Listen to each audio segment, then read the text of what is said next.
race. Okay, what am I racing? Bike, crazy kart, skateboard. Crazy kart. Right, first part. The booster. Right, second pick. Don't know what any of these things do. Right, I lied. Let's race.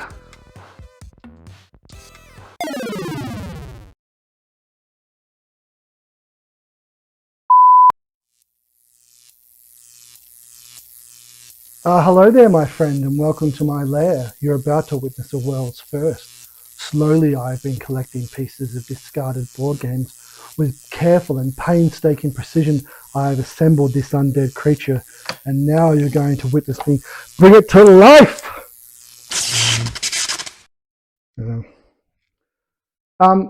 Honey, I said you can't use the kettle and toaster together when I'm down here working. Well, how long will that be? Right. Okay, well, while you're here, how about we talk about Steampunk Rally Fusion?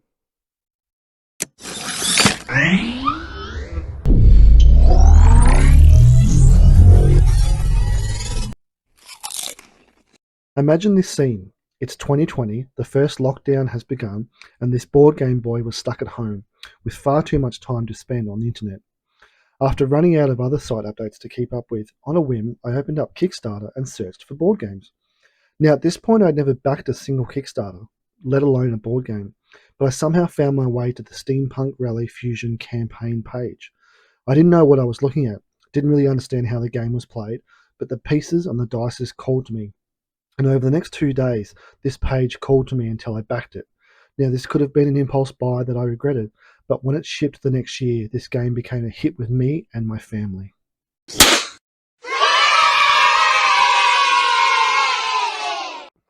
So come on a journey with me as I tell you all about this game about adventures. And who better to tell you about adventures than an Aussie, a man from the land where they invented the Hills Hoist clothesline, silly string, and dual flush toilets. Very relevant to board games. And I'll help you figure out if this game is right for you. Now, Steampunk Rally Fusion wasn't the first version of this game. In fact, the creators of this game had kickstarted Steampunk Rally in 2014, released in 2015. Now, at the time, I was completely unaware of this game, and in 2020, when I backed Steampunk Rally Fusion, I backed the all-in Atomic version. This bundled the 2015 components along with the new Fusion components into a one-stop shop fused edition. Basically, 2 games in one box, with all the duplicate pieces removed so that you had a one-box game experience. This is important to understand as the fused version is my experience of the game. So let's take some time to briefly understand the difference in versions so you know what's in the box. And as I cover game mechanics, I'll point out if they're unique to the Fusion version. So going forward, I'll refer to the original 2015 release as Rally, the sequel as Fusion, and the combined version as Atomic, for shorthand for the 3 different versions that you can get. This game comes with a cornucopia of components. First off, dice. Rally comes with 108 dices in 3 colours, yellow, blue and red. Fusion has the same 108 dices, but in this lovely translucent effect, as well as 18 larger Fusion dices. And the Atomic version has the same dices that Fusion has. Cards. Rally has 120 what are called machine part cards in gold, silver and bronze, as well as 40 boost cards that have the black borders. Look at all these crazy designs of wings, wheels and legs. Fusion comes with a new set of 120 machine parts in the gold and silver and bronze again, as well as another new 40 boost cards. The Atomic version combines all these together so that you get 240 machine cards and 80 boost cards. Inventors. These are the playable characters that you select. Rally came with 16, Fusion came with 12, and if you backed the all-in Atomic, you got them all combined. Now, if you also sprung for the promo pack, you got another 10 as well, meaning you got 38 inventors in total. Tracks. Rally came with 8 double-sided tiles, which allowed you to do 2 customizable tracks. 1, the Swiss Alps, or 2, the Hoverdome. Fusion added 2 more, the Canals of Mars, or the secret temple of Machu Picchu. And if you backed Atomic, you got all 4 tracks.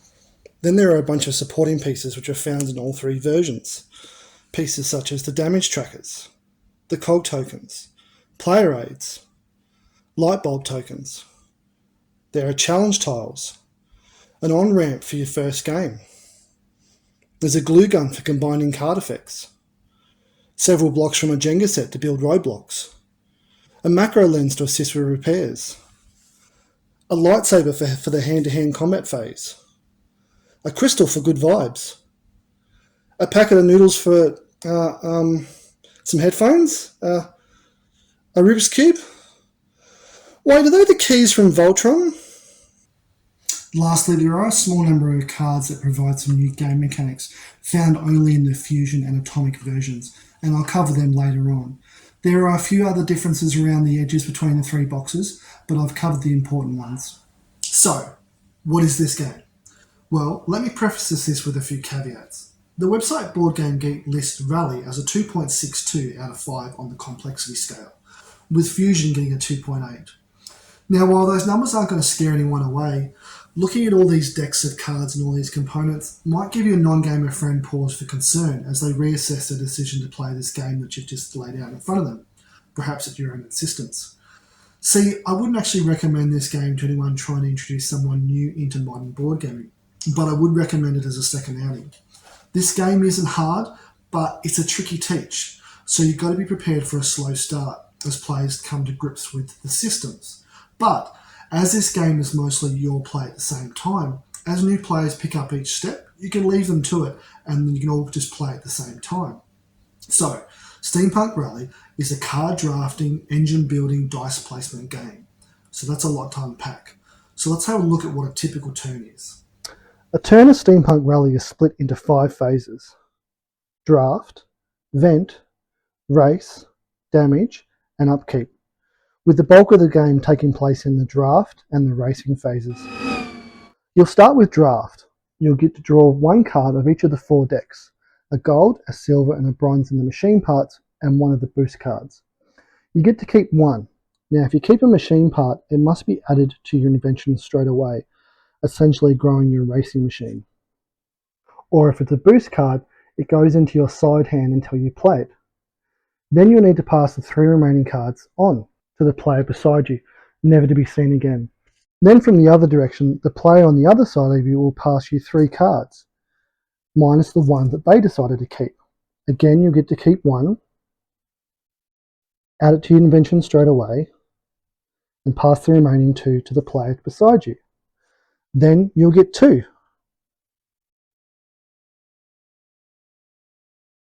Passing the last one on, and finally, the other player will provide you just 1 card. Note, you can also sell these cards for fuel and cogs, but we'll cover that later. Next, vent. You'll clear your invention of used fuel placed last turn with any cogs you have, leaving these engine spots free to be used again. Now we race. Now that you've got through the mad panic of card drafting and hopefully engine building by selecting cards, you look down at your invention you have cobbled together, you roll your dice pool that you've also hopefully accumulated, you look at those results, and then you complete the dice placement part of the game. You trigger the invention's effects, whether this is shields or forward movements, and then you're done.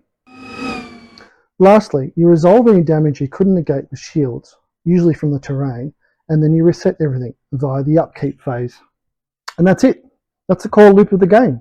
Before you know it, you're handed 4 more cards again, and you're trying to figure out how to improve your machine of yours to move more better. And now that you've seen your engine, the card drafting and engine building takes on more importance as you try to optimize your invention. So that's an ideal typical turn, but just as likely this will happen. You get 4 cards. Nothing fits your build, but 2 cards in your hand could work together. Maybe that card will make its way around the table and you can add them both. You add it. The next 2 cards you get you sell for cogs, as you'll think you'll need them. Then with all the hope and anticipation, you get the last card, and it's a crappy boost card that you can't use. You sell it for cogs, and then you notice the person next to you has used the card that you wanted. Ugh. Then you vent. With all these cogs you got, happy times. Then you realise you only have 2 dice because you got all those cogs. Uh, that's okay. If you can roll a combined of 3 or more, at least it will generate some movement this turn. You roll ones, can't use it, and you have to throw them away. Everyone else moves forward, and you have nothing else to do. So this game has a pitfall, which is if you have a bad turn, there isn't as much for you to do as the other players around you. And then you can start to fall behind, and then you feel pretty bad about the whole experience. Now, this is okay a few times a game because not everyone's going to have great turns as those around them. You're not always going to be able to draft the cards that you want, and you're not always going to get the dice rolls that you want. But if it's happening to someone every turn, you're going to lose them. So it's really important in the teach that you spend some time showing them how an engine really works. And now I'm going to bring my creation alive!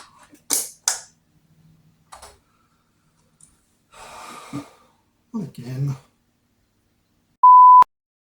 Right, back to the game. So the 3 core mechanics of Steampunk Rally of card drafting, engine building, and dice placement interlock quite nicely into a really rewarding experience as you build out your starting cockpit into a racing machine. So let's have a look at this in a bit more detail.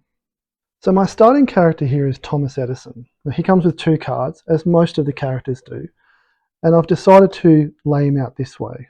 Now I've jumped forward to the second turn. These other 2 cards here I've gained on the first turn, and now it's the second turn. Through the drafting phase, I'm going to say that I gained these 4 cards, but did not sell any cards off to gain any fuel, so any dices for the dice placement component. So this is a position I find myself in when we get to the race phase. Now every character has a little light bulb, which is a special ability they can activate once on every turn. And you have this little light bulb token, which helps you keep track of whether you've used it or not. So in this case, I'm going to activate Thomas Edison's, which is he gets 2 free yellows. Now let's just say we roll those 2 yellows and I end up with a 4 and a 1. Not super useful, but looking at this engine here, I've got a star field. A star accepts any dice for the result. So I can place a 1 there and score 2 reds. And then over here, I've got one where if I roll a 3 or higher, I get a red and a shield. So I'll plug the 4 in there, use up the 3. The 1 is wasted. I gain a shield, and I gain a red dice. So now I've gained 3 red dices. I roll them, and let's say I get a 5, a 2, and a 1. I'll plug them into this part of my machine over here. Now, each time I plug in 2, I get a blue as an output. So I put 5, 6, 7, 8 total into that machine. So that means I get 4 blue dices. Now let's say I've rolled those 4 blue dices and the results are as shown here. I've got 4 slots, so I'm going to socket them all in. Just like that. And then similar to the blue generating train over the end there, this machine here for each 2 result of a blue generates yellows. So I've got 4, 5, 6, 7, 8, 9, 10 here. So that's going to earn me 5 yellow dices. I take 5 yellow dices and I roll them. And let's say I get these results. Now I haven't actually generated any movement yet this turn. I've just generated lots of different dices. So finally, I'm going to socket these yellows that I've got into here. That'll give me a total of 13. So for every 3, I get an activation. So I'll get 4 activations there for 12, and 1 will be wasted. And the leftover dice there, I actually have a flywheel, which lets me store dices till next turn. So I'll store that there. So with the 4 movement I've got here, I'll be able to move myself 1, 2, 3, 4 squares for the turn. You can see how by having machine parts that generate more dices than what you started with, you can build this type of synergy whereby rolling and placing dices generate you more dices. You're just hoping that you're getting more forward movement than your opponent is. But now that we've filled up all these spots with spent fuel to get this forward movement, we've got some decisions to make, and decisions in board games are great. In the drafting phase, are you just going to sell every card that you get from now on, get those cogs, and in the vent phase, clear these dices so you can go again with the same system? Or are you just going to take these new machine parts and just add them to your invention, giving you new spots that you can fill up? Or are you going to do a bit of both? Or are the cards that you draft going to lead you to a different build? This is the joy of this game. The machine that you make is yours, and how you configure it is up to you. Now that you've had an introduction into the gameplay, let's take a step back for a second and talk about the theme. Rally's theme is it's the early 1900s and Nikola Tesla has summoned the world's greatest minds for a no-hold-bar race through the Swiss Alps to determine the greatest inventor of all time. That's it. One paragraph at the start of the manual and then we're into it. And while the theme is light on, it does get out of the way and it does carry the core of what we're doing. Fusion, on the other hand, is a little bit more complicated. It's 1953 and the Martian invasion has been defeated. However, the cost in lives and worldwide destruction is too much. So, the champion racers of Steampunk Rally assemble with a daring plan. They're going to travel through time and gather history's greatest minds to help them prevent the war from happening. How they'll do that? They'll stage another rally. But this time, they'll add the captured Martian technologies to their inventions, as well as utilize the newly discovered fusion energy in an attempt to demonstrate the power of humanity to the Martians. Again, that's it. It's over in a paragraph, and there's no more mention of this theme throughout the manual. So for me, this extended theme's a little bit harder to get behind. A time-traveling rostered race to impress Martians to stop them from invading us? It's a lot. And as far as any of the new mechanics go, there's no additional step to check to see if Martians are impressed. You just win the race as normal. See, we'll check in here with General Marsbar, see if he's impressed. So, yeah, he's not impressed. Don't get too hung up on the Marsbar bit. That isn't his real name. He had to pick an Earth name when he landed, and he said he was from Mars and got a bit awkward, and we tried to make a joke about Mars bars. It didn't quite translate, so don't bring it up. It's a cool t-shirt though. So this theme carries the adding of new components and technologies, but it's fairly hand-waving on the rest. Now, this is a board game, and board games don't need to have a watertight lore setting and theme to be good, or to carry the why of every little thing that we do in the game. I'd also say the artwork on these machine parts and inventors are 10 out of 10. They help invoke the theme a lot, and it has a great steampunk sci-fi feel. I've never had anyone react negatively to this theme. In fact, no one's even asked me why we're racing. Basically, the seller's always been inventors building the best contraption to win a race, and we're often racing. In a bit more detail, let's have a look at all the mechanics that are available to you. As the example that we worked through earlier, I mostly showed you how adding dices would generate you more dices. In the base game, besides gaining a dice, there's also discard a dice, essentially a free vent. Take damage, usually while gaining some other bonus as a trade-off.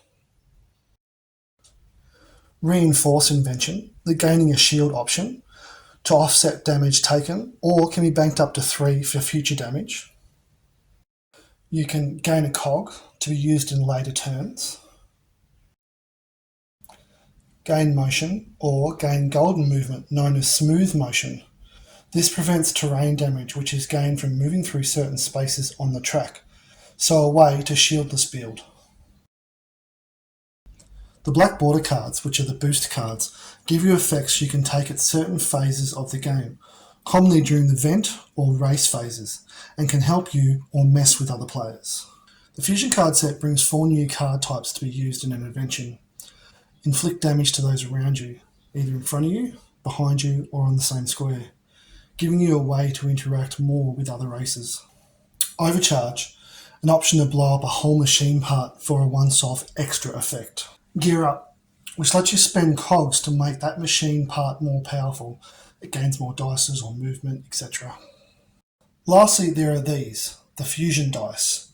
It's a 6-sided dice, numbered 4 to 9, so there are 3 sides greater than 6 that can be rolled, allowing for a large activation of a card, and can be placed on any colour.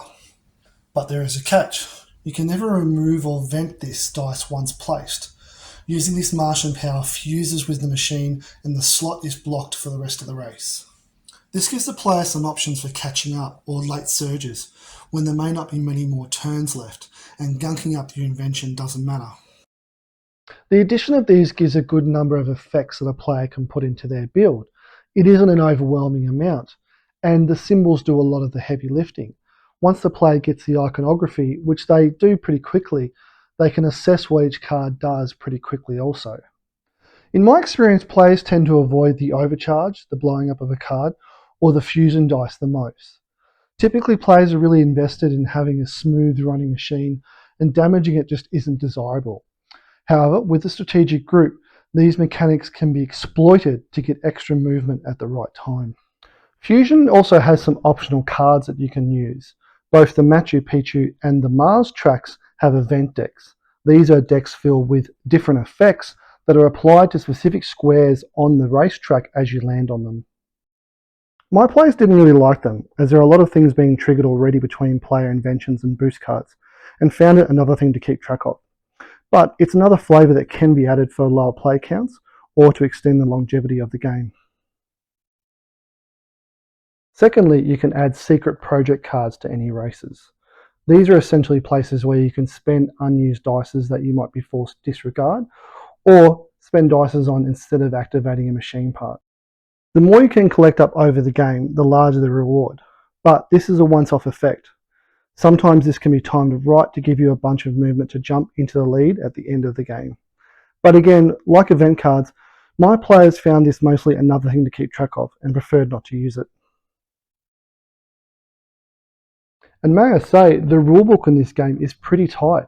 The full Atomic version is only 16 pages long, and it's only that long because of its many pictures and examples to give you an understanding of how to apply the rules.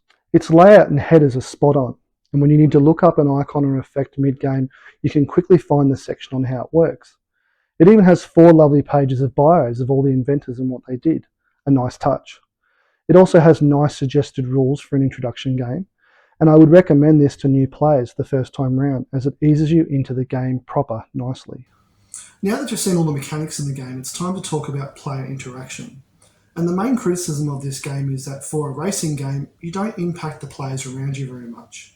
There's no blocking, there's no overtaking rules, there's no limit to the number of players that can be in a given square, there's no advantages like slipstreaming. Now, you can inflict damage on those around you if you draft some fusion cards, but you'd have to select them over generating movement, a choice that players don't often make.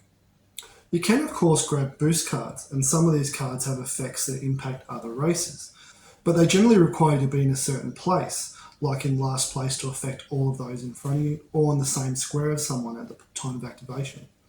Now, this can be hard to predict because you don't have good knowledge of what another player can do movement-wise on a given turn, unless you want to try and figure out their engine from across the table, which most players don't do. So when playing this game, you'll spend most of your time face down in your own engine. You'll be clearing parts and rearranging them, and then rolling your own dices, and then slotting them in, and only looking up to the main board to move yourself. You won't spectate other players' turns, watch their rolls or their placements, and generally won't be aware if they have a good combo.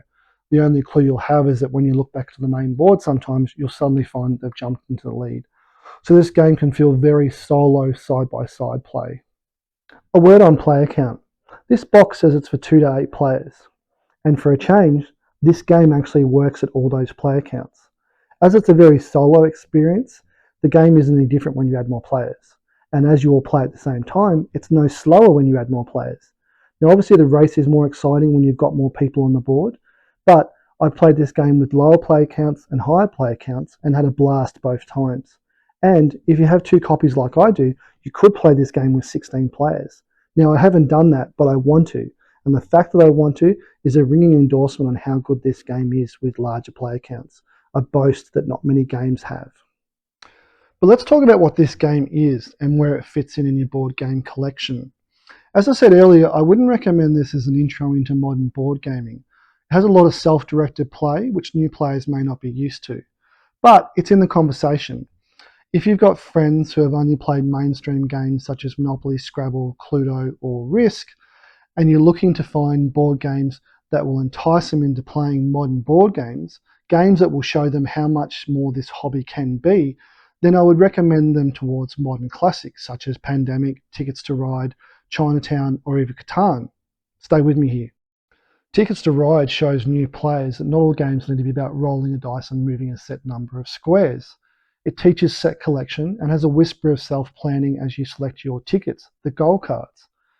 Steampunk Rally has players select what machine parts that they should keep, what to build, what to pursue, what to throw away. So tickets can be a building block towards steampunk. Pandemic is a no-conflict co-op game. Not all players are thrilled at the idea of being thrown into a death match where they may be forced to hurt other players' feelings. Pandemic shows them that this doesn't have to be the case, that we can all work together. Now, while Steampunk Rally isn't a co-op game, it's a very solo side-by-side play experience with little conflict between the players. So it's an on-ramp into a little bit more competition without someone coming along and ruining what you've been building, aka risk style.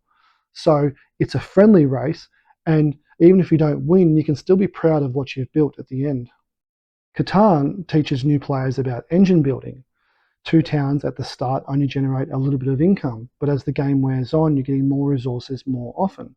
Steampunk Rally has the same arc. At the beginning, you're only getting a little bit of movement, but as you build your engine, you're getting more and more movement. What I'm trying to say is Steampunk Rally or Fusion is a great second date or a great second stop gateway game. Hey, you picked up tickets to Ride Easy, you'll be able to learn this. Hey, you got to enjoy Pandemic without having to be mean to anyone. Well, not all games end up like Monopoly does. Hey, you really enjoyed building that engine in Catan. Well, this is building another engine, this time a racing contraption. What's not to like? Maybe you can give Steampunk Rally a go. This game ticks a lot of boxes in terms of next steps for a player's gaming journey, but it's not such of a big leap to scare new players away. It doesn't go for a long time, so it's not overwhelming, and it's a gentle theme. You don't have to have any knowledge of this before sitting down to play it. Simply said, I think this game fits into people's collection as a bridge between gateway games and those harder games that you really want to play with someone, but you don't have a group for yet. Let's talk cost. First off, the Roxley website still has stock available in some regions, which is great if you want to support the creators directly. A copy of Rally can be purchased for 50 US or £46 in the UK, or slightly pricier at $76 in Australia. For the copies of Fusion, they're out of stock in the US, but can still be purchased in the UK for £50 or 84 Australian. Lastly, the all-in Atomic Combiner version, again, that's out of stock in the US, but you can get it in the UK for £69 or 114 in Australia at the time of writing this review. This puts Rally or Fusion on par price-wise with games like Tickets to Ride, Pandemic and Catan, depending on where you are and where you shop. However, the big question you need to ask yourself is, do you want to get the Atomic version with both games combined for around the $70 pound mark? As at that price point, you're competing with other big box experiences, or you're halfway there to buying another game. Well, I would make the suggestion to look around the second-hand markets. The reason why I have 3 copies of Steampunk is that I'll be able to pick them up for around $20 to $30 Australian second-hand. As for the reason to why, I have a sickness. But also, I've seen plenty of people on the regular looking to part with their copy of Atomic for around 50 Australian dollars. So I would imagine in the US and UK markets, you could probably find them for around $30 pounds mark. And I think that amount of game and that amount of variety for that price is a steal. So, does Board Games and Chips recommend this game? Yes, we think it's a great game. And it plays a role in your collection that is not served by traditional gateway games. So, which version should you buy? Well, we'd recommend not purchasing the standard Fusion version. While it has a nicer box and it has the translucent dice, it only comes with the cards with the new game mechanics, and I found my players didn't prefer these as much. So you'd be locked into more mechanics and more rules all the time. That said, I'm used to playing the Atomic version. With the combined spread of all the Rally cards being 50-50 with the Fusion cards, this gives games where players can choose the mechanics that they like the most and disregard those that are too complex or they just don't enjoy. A much easier crowd pleaser. If you want a simpler game and you don't want the option to add more mechanics later, then just go with Rally. However, you'd be surprised how quickly people pick up this game. I've had children as young as 10 and adults over the age of 50 get this really quickly and be competitive. But all in all, my recommendation would be just to take the dive in and get the Atomic version. It has all the options that you need, and you can always take out the mechanics or the cards that you don't gel with, or as a starting point and build up the complexity as you go along. However, if you're looking for something easier, check out the Quest for El Dorado. Its engine building is just a deck of cards you build, with your hand drawn being a move. A great race game off a simple engine. If you're wanting more race and less engine, check out Flamme Rouge or Gravwell. They have the same joy of not being too bitey, but have lovely play interaction that get the table laughing. Oh, great! I can get back to my work.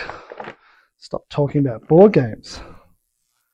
Finally, the world will see that I can bring my creation to life!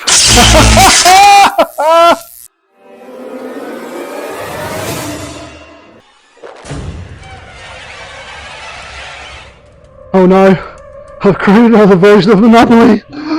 It must be destroyed!